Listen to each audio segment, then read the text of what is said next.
We have our final presentation of the evening. Stephen and I are some of the moderators for the Merlin group on Facebook, and he also he runs several different social media groups, and that's kind of how we got in touch together. And he's going to be speaking with us. How are you doing over there, Stephen? Yeah, not bad. Can you hear me all right there? Sound good? Sound good, loud and clear. Thank you very much. Hi, greetings from Switzerland. My name's Steve Holden. I'm normally an Arthurian, you know, battle hunter, sort of chap that looks for various battles to do with Arthur and what have you. But when I first started out, I am actually from Cumbria originally, even though I'm an Australian and a New Zealander as well. But when I first started out, I was very interested right at the start in this area called the Gelt, which is the Geltsdale in Cumbria. And I do believe that Tolstoy has the Gelt as the starting place for the boar hunt, the Arthurian boar hunt. And I think it comes from the Welsh word wilt or something similar like wild. And I often thought it might have been Celadon Wood, but well, that remained to be seen, but developments have happened since. Right, Arfderyd, Arfderyd. We know this is the battle, don't we? Discovered kind of in the modern times by Skene and improved upon by Brown, who then thought it was Arfderyd. And you'd be amazed actually, because here's my photo I took of. This is Arfderyd Dyke on the left, and with St. Michael's Church on the right. And beyond that is a drop-off into the sea. Now, it's not the sea now, it's actually fields going down into the Esk estuary, but they have actually found old stone anchors in the fields, and I think as late as 1750. So what I'm saying is, Arfderyd and the battle, it was a natural bottleneck and a natural battle magnet, because where I am standing now taking this photograph would have been very marshy. It's still very damp, but it would have been a marsh. And on the other side would have been the sea. And on the left here would have been the dike. And the battle probably would have taken place here at Arfderyd. I mean, lots of people agree with this, so I'm quite happy with it as well.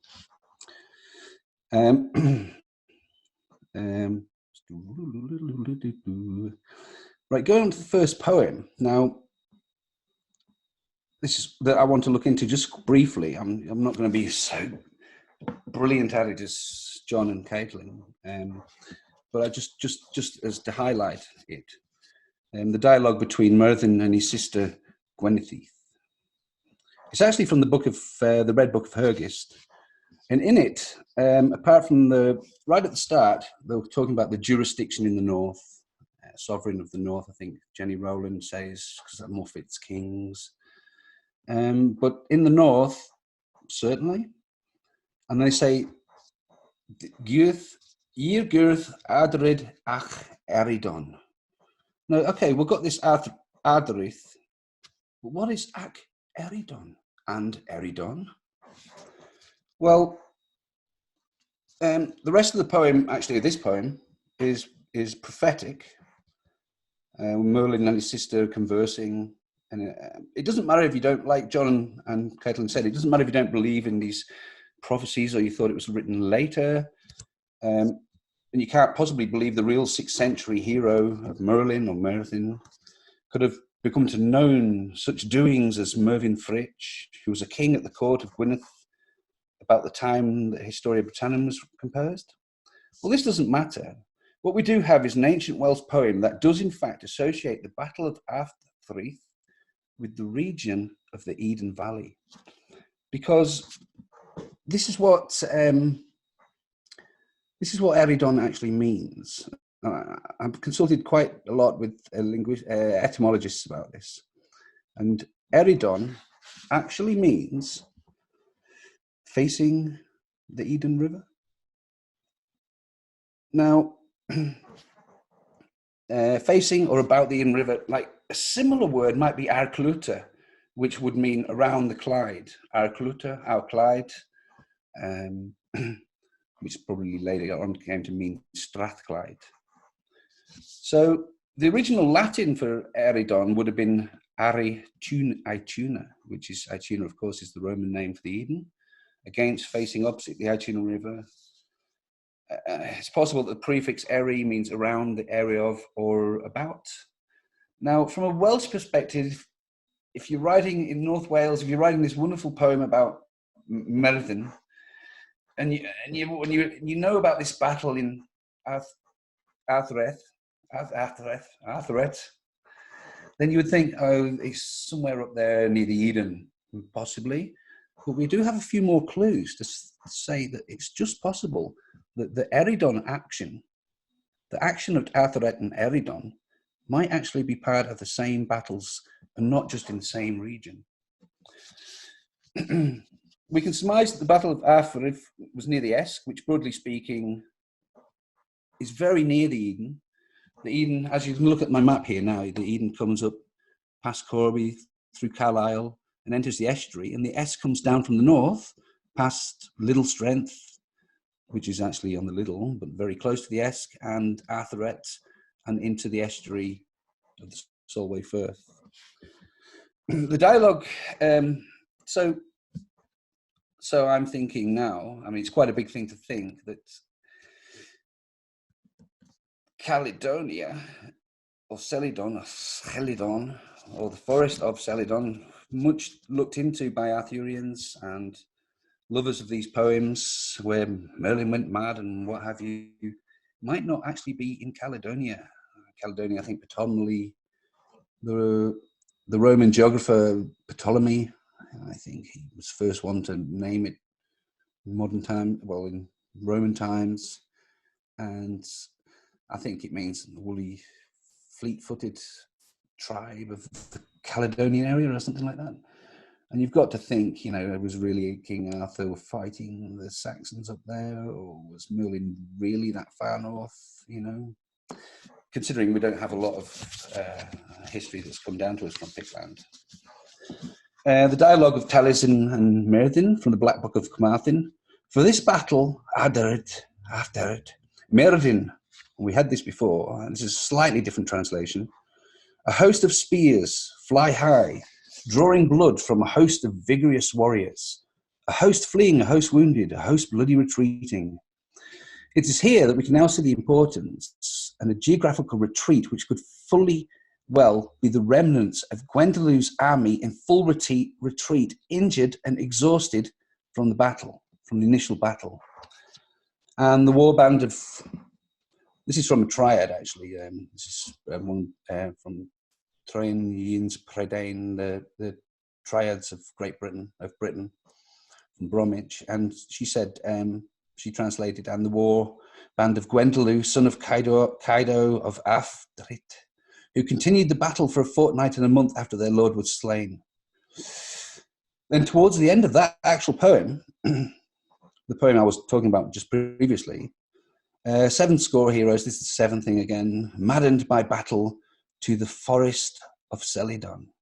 So what we do have here, we have a running retreat from the initial battle. We have a running retreat, which would have included Merlin, of course, because he survived. He would have been with them, injured and heading back towards the Eden.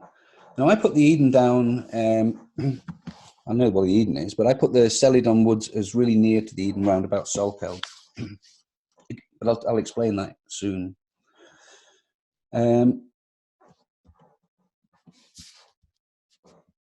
This comes out again in the apple trees about the battle, in the Black Book of Carmarthen, Avlanau. The nucleus, this is from Bartram's dictionary.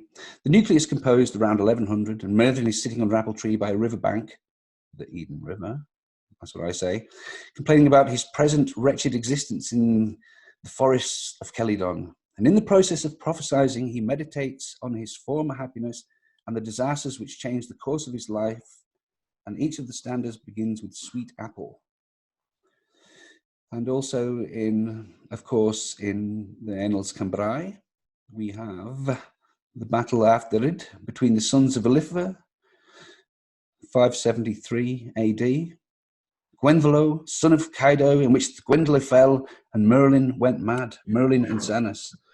The latter part of that is in Enels Compri B, which is generally post-Gilfridian, and which means that some people tend to reject the idea of Merlin at this point in time. So, right. Once more, and I'll tell you why I think it might be the Salkeld. Once more, from a letter from Bainbridge, the rector of Appleby, to Camden, circa about 1600. Besides Little Salkeld, where the Romains have fought some great battle. Now, I really wonder why he knew this. You know. This is a wonderful moment, just like Skene, you know, when Skene was leaning on a fence post talking to a farmer somewhere near Little Strength and heard about some battle between the Picts and the Romans. You know, it's a little bit of folklore. I don't know. We don't know where Bainbridge got it from. There might have been a war grave or weapons found. Besides Little Salkeld, where the Romans had fought some great battle, there stand certain pyramids of stone, placed there in the manner of a huge crown. They are commonly called Meg with her daughters, and they are huge great stones. Long Meg stands above the ground, 15 foot long and 3 fathoms about. Interestingly enough, what interests me is why Bainbridge thought the Romans had fought a great battle, as I'd said. And I'm not the first to think this is the heart of Celidon Wood.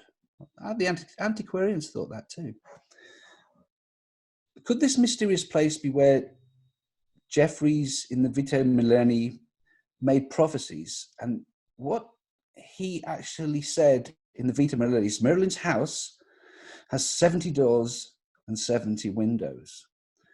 Well, Long Meg and her daughters, according to my Barraclough book of prehistoric Cumbria, originally had 70 stones. So Merlin's house had 70 doors and 70 windows, which fits the Long Meg and her daughters in Cumbria. And that was actually noted first in book form by August Hunt. I noticed he's seen that as well. I was quite impressed with that. So, and in the Vitae they say through which I might watch fire-breathing Phoebus and Venus and the stars gliding from the heavens by night, and of all of whom shall show me what is going to happen to the people of the kingdom. And let the same number of scribes be at hand, trained to take my dictation, and the prophecy on their tablets. Dear sister. And after he's speaking, he departed hastily for the woods, which I love that bit because Tolkien must have got that from Reddit and fitted it to Radagast the Brown, which is quite great. That was an excerpt from the translation of The Life of Merlin by B. Clark, 1973. Folklore would have it that Longmead was the home of a Scottish sorcerer, and I know you'll quite like this, John. And it is believed that that might be Michael Scott or Michael Scottus. He is an ancient occultist from the north. Scott actually is the only Briton to appear in Dante's Inferno in the depiction of the circles of hell. But I'm not sure that people are actually thinking it's in folklore, it is Michael Scottus. I think it's probably Merlin here. The Gilfridian notion that Ambrosius being buried at Stonehenge or hailing from Amesbury, I think Geoffrey of Monmouth got it mixed up. I think he had something, and he had 70 doors and 70 windows. Perhaps he'd never visited Stonehenge, which has many, many more. And the last thing I'd like to say about the wonderful, wonderful place, Long Meg and her daughters, is that the word Long Meg, the word Meg is an ancient Indo-European word, and we still use it today, such as megalith. And it just so happens elements of Long Meg might retain its actual original name if you go back into prehistoric times. It's quite interesting. Here's a picture I got from the internet, from TripAdvisor actually. So I thought it was good, a mystical air with some cows at Long Meg and her stone circles, but you can't see Long Meg in that picture.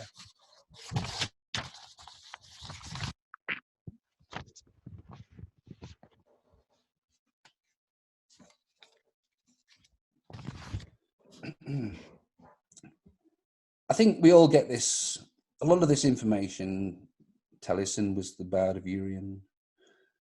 A lot of this information that we're getting about King Arthur, about Gwrgi and Peredur, Gwenddoleu, Merlin, Urien. Now, I can't pronounce Lywark Hen. I really can't. I'm Clyric Hen.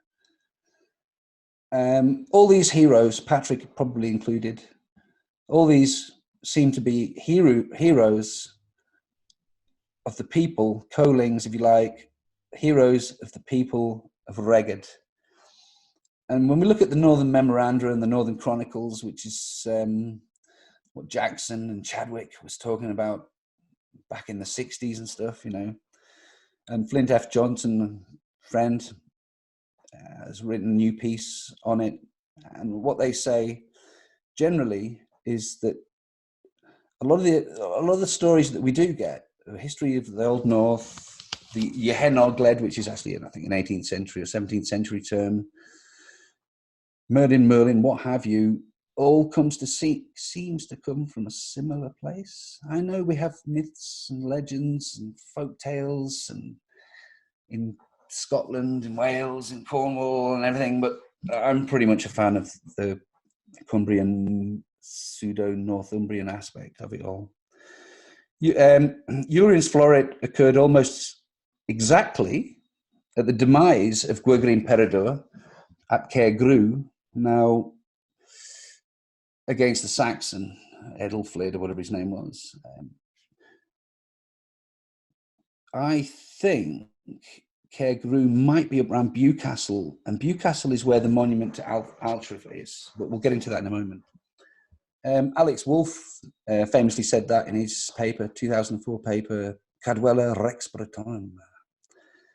Family Urien give obviously influenced this great piece of political spin, and it comes through in a triad of the three prostrate chieftains of the island of Britain. Peredur's son Gwrgon would not seek a dominion that no one would deny him. That is obviously a nice piece of political spin to give justification for Urien taking over the land, perhaps. The story of Britain gives us the pedigree of Ardrey. He was a Northumbrian king of Deira. He was the son of Oswy. His uncle was Oswald. You know, he's got an amazing pedigree. He was an atheling to Oswy and a prince of Rearguard. And we know this from the Historia Britannicum, where his line comes down from Urien, Royth, Rheinmelth, which was his mother who partnered the king of Northumbria. And eventually Ardrey was born and became famous in his own time, but mysteriously disappeared in 665 AD, which happens to be the second battle of Barron in the Annals Cambrai, which I think he fought at. It was I think he probably fought and died there. Quickly go on to, here we go. The Bewcastle Cross. Now, this isn't far away from Arfderyd, you know, 10 mile. And what we've got here is we've got a monument to Ardrey, all right?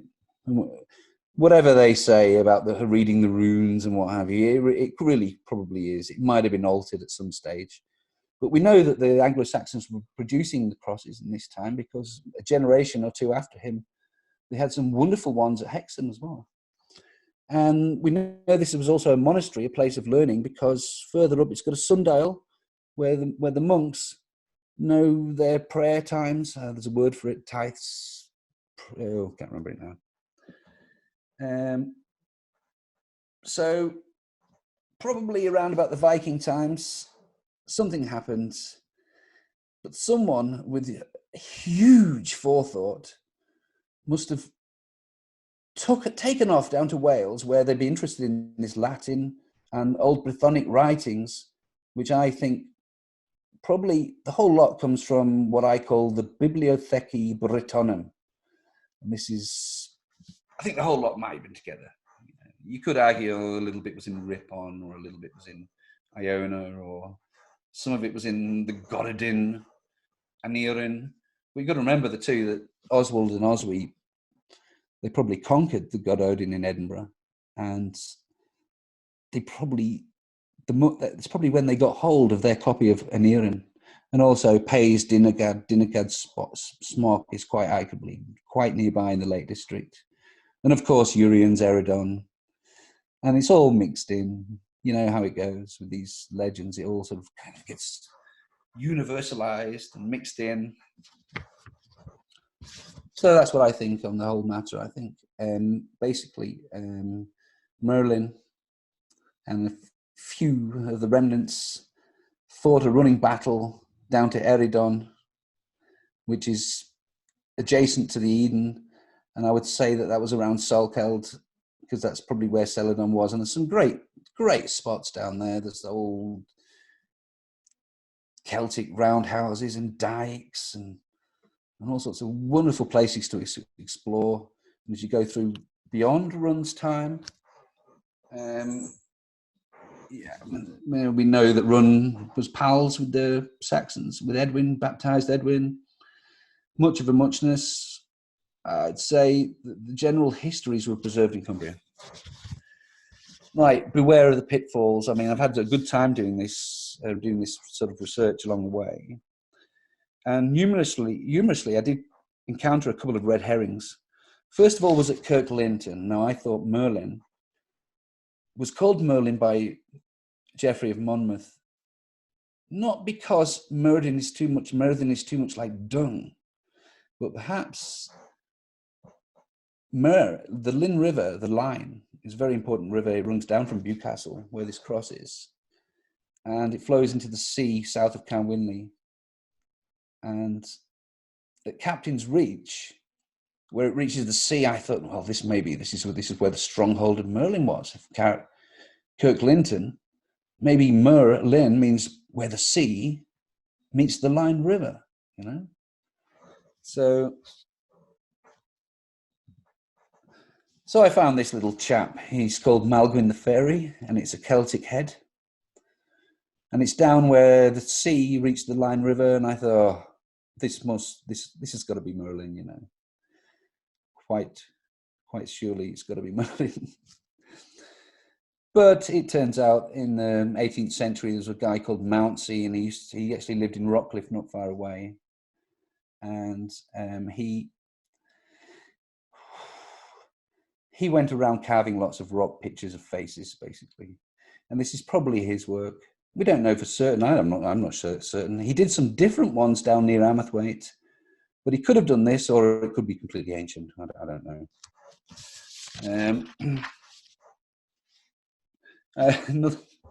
Another one I was looking into. Do you remember the one about Gwenddoleu's pagan fire?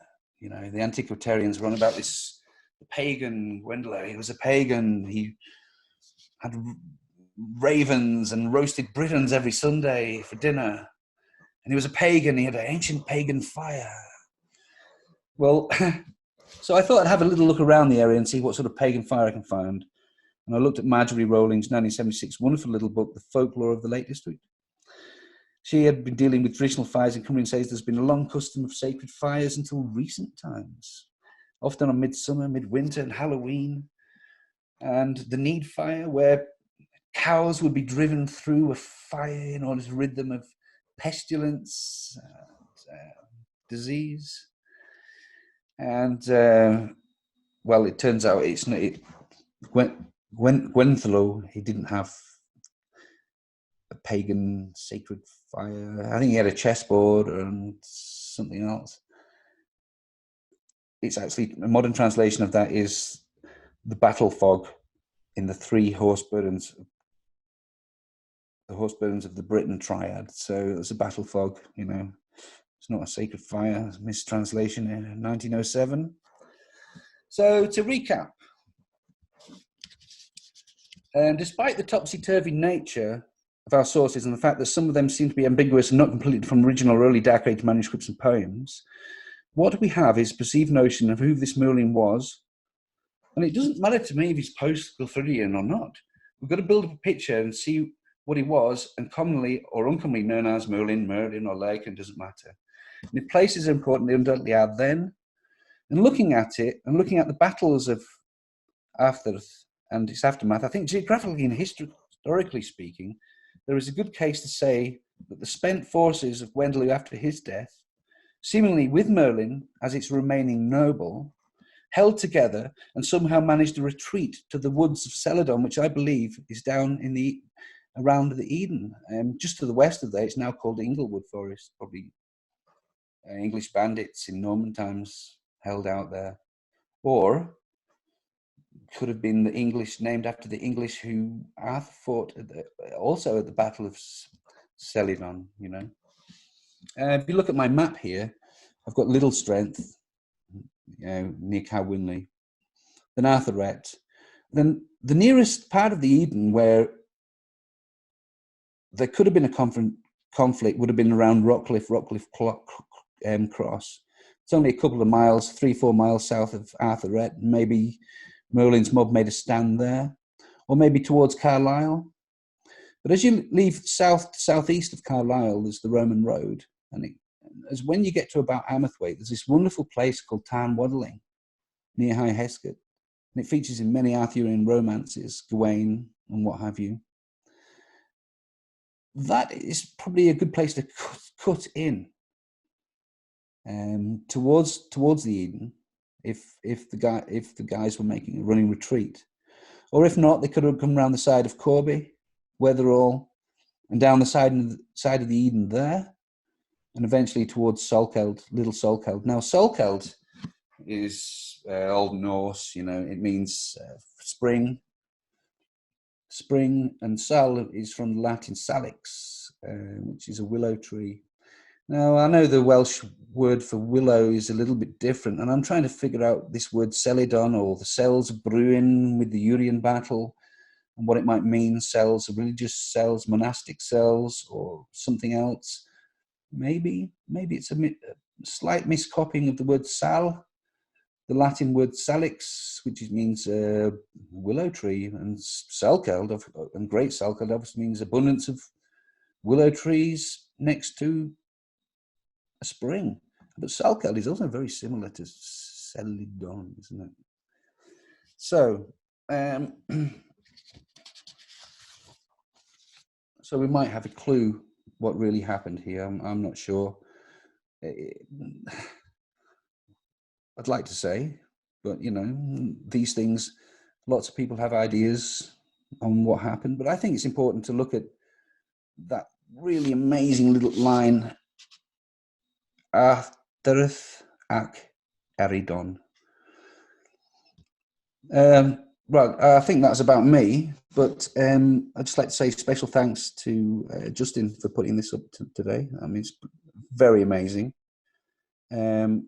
A quick special thanks to some of my friends and helpers here, Flint Johnson, Christopher Gwynn, whose breathonic entomology is brilliant, Alan as well, Alan G. James, Keith Fitzpatrick Matthews, who's an expert on practically everything, all my friends on Facebook and in the Facebook groups, in the Merlin group. And hey, if you guys want to join the Merlin group, come and join. It's on Facebook. You'll find us. And invaluable to discussion, to my discussions, friend Wayne Barron, Glyn, Gidlow, Peter Graham, Pastano, Pets, Collins, the archaeologists, Karen Han, great folklorist, Hooswit, Pickles, Charles, Charles is doggedly skeptical but helps me keep me on my toes, as does Chris Pickles, who's an exceptional character as well. And also, of course, Linda and John and Caitlín Matthews, who've been wonderful. I've got half a dozen of their books. I don't have the Merlin book. That's strange. I thought I ordered that. I will get the next one. Clarkson's pretty good as well. I've been in touch with him and Breeze. And Alex Wolf, of course. Exceptional. And even Hunt. So I hope we can all make it to the conference in Moffat, organised by Mr. Crichton. Good luck with that, mates. And thanks very much for having me. You know, I don't know how to click off this or go back on. Justin. Hello. Thank you for the talk. And thanks to everybody for being here, all the guests. I wanted to, as Stephen was just saying, I wanted to give a little shout out to this conference that's coming up in October. It was supposed to be for today. That was kind of the original inspiration for why we chose this day and why we even thought to do this. But there's another conference happening in October now. It's been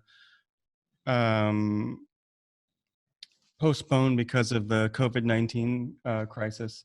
But if you guys are interested, if you're around, if you're available, this is going to be quite an interesting day. There's going to be 11 speakers in the day, including, I think you guys can see me. Yeah, okay. Tim Clarkson's going to be there. Tolstoy's going to be there. It should be awesome. I hope to be able to go, even though I'm all the way on the other side of the world. But if you guys are available, they kind of gave us their blessing to, to use this day, even though it was going to be their day. So I want to just also give a thanks to the whole team of people that are working on that conference. But thank you to all of our speakers today, and thank you to all of our guests. It's been awesome. And, it's been a really long time since there's been any kind of Merlin conference. I think the last one I know about was in the 80s. So, it's quite cool that it can be 2020 and that we can be in the middle of a pandemic and still be connected and creating and interacting with each other. So thanks to everybody for being a part of this, speakers and audience as well. It really was great. Can I just say, it really was great, Justin. Fun to do. Took our minds off stuff for a while. Yeah, and I think that's kind of important right now. I think we're all stuck in, and we're all, we need to stretch our brains as well as our bodies. So yeah, and we're not. There's not so many people talking about Merlin these days. I know.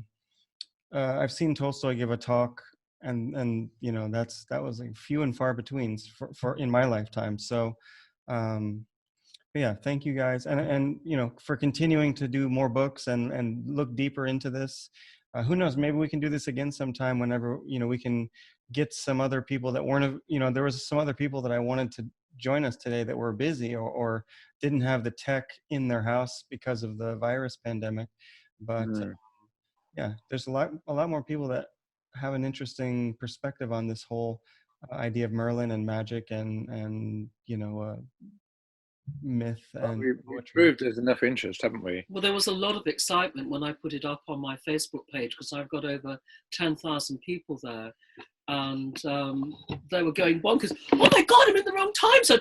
Will I be able to record it? And going absolutely mental because they didn't think they'd be able to be part of it, but they all came over. I have to ask, by the way, is that a real background you're sitting in front of, or is it just a screen one? Because if you're there, it looks interesting. You don't think I'm in the Gryffindor common room right now? I was just wondering. Yeah. Well, the only called tapestry. Looks like there's a Merlin picture over there in a corner, but yeah, maybe it's Dumbledore. But I don't know. Yeah. Wishful thinking. I do have a cool. Transmission. In your transmission of this for people who are recording, I assume that the BBC recording is not going out as part of it. No, I didn't record the lunchtime thing. I do have that. I'm not totally sure if I put it on YouTube, if someone will get me for it. Well, you broke about at least 5 rules by putting that up at all, but we won't say anything. Okay, thanks. But all right. all the other talks will be there. I'm gonna right now. I think the video is all one big file, so I'll splice it up, put it online, and I'll send out messages to everybody that's here. By the way, we sold out as of this morning. We had 100. We had 100 yesterday.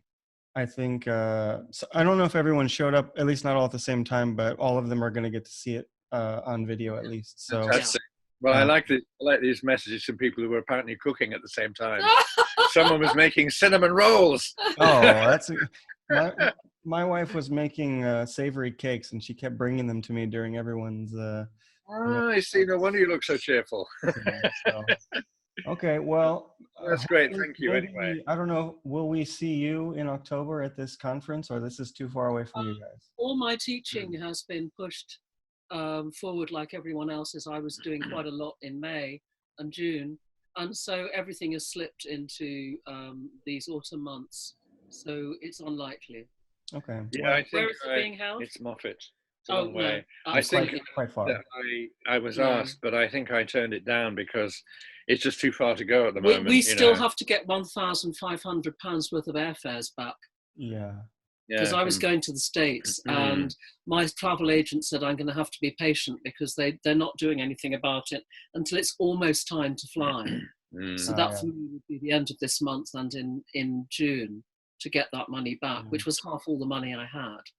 Yeah, I feel you. Our wedding was supposed to be this summer, and my mom already bought her ticket, so she's trying to get the money back to go. It was going to be in France, so Oh gosh. we're all in some strange traveling situations here. Oh, Caitlín's cousin was doing around the world. You know, she'd saved up most of her She's on life to go on cruise. a round the world cruise, and of course they got, I think, as far as Asia, did they? They got to Southeast Asia. Southeast Asia, and then they had to turn around and come back, and they weren't allowed to dock anywhere. So the whole of her wonderful, very expensive holiday was spent on the boat, having a party, quite safely, as it happened, because no one had it. And then she came back to Tilbury, and she had a heart condition and had to be put in hospital and was in a COVID-19 ward. Oh gosh. I know, just like from the sublime to the ridiculous. The stories are just amazing, but you know, we keep going, and things like this are really important. I think that we're able to do this and keep going with it. I mean, this was a good day's stuff, you know, and you know, I disagreed with almost everybody, especially Adam. Especially Adam. God, Adam and I could argue for at least a month, I think, but it was lovely to hear it. Yeah. You know, and you know, be part of it all. So there you go. Thank you. And please keep us informed whenever you find out the new release date for your book. I'm sure we're all curious and interested. Yeah, it was supposed to be July, and now it's probably going to be October. But in fact, if it might come out round about the same time as the Merlin conference does, but I don't know for sure. Nobody really does because you know, everybody's away on furlough or whatever, and you know, but I'm hoping anyway. So it's all set. It's ready to go to the printer. In fact, it may already have gone to the printer, but and there's a cover and everything, so it must be happening. Yeah. Well, thank you guys. Thank Stephen, Adam, Mark, Kathleen. Appreciate it. Appreciate the effort, and maybe we'll see you next time or in October as audience members in Moffat. Not a bad idea. As you saw from my photos, it's a beautiful place. You should all try to go there. Yeah, and we'll keep the Merlin spirit alive. So thanks you guys from Bangkok, and see you next time.